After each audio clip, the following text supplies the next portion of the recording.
Meron pa ba? Ngayon, may konti tayong pagmimitingan. Dali kasi ganito, anak. Nakita niyo naman, sinira yung cellphone.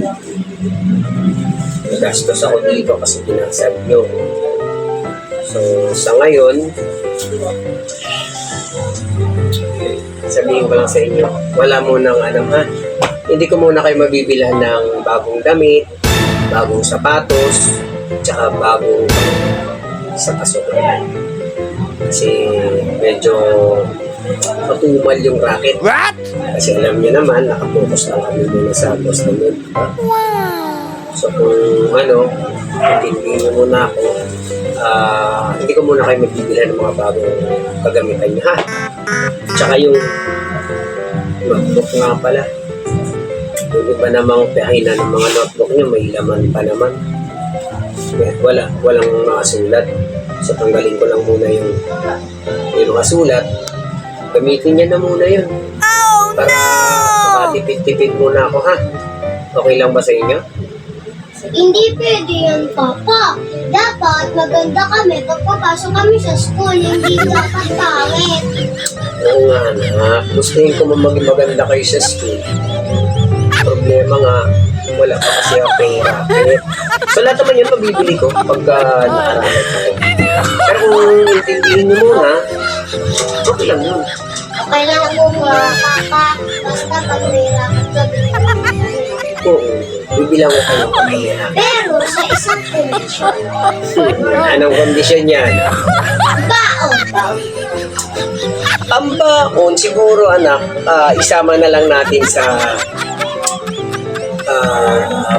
pagtitipid. Hindi pwede yun. Bakit? Gutom ako. Ganito na lang.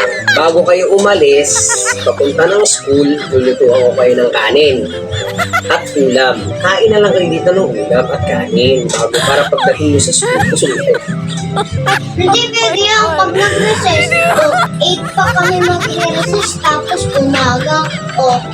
Nagugutom kami. So, sige, bigyan na lang kita 5 piso para pagka nagpaano na ako ng soup. Pwede na yun. Hindi pwede yung Papa. Dito lang ang 5 piso. Dito lang 5 piso. Kaya yun, tiis-tiis muna. Hindi pwede. Paano lalabas yung katalungan namin sa ulo?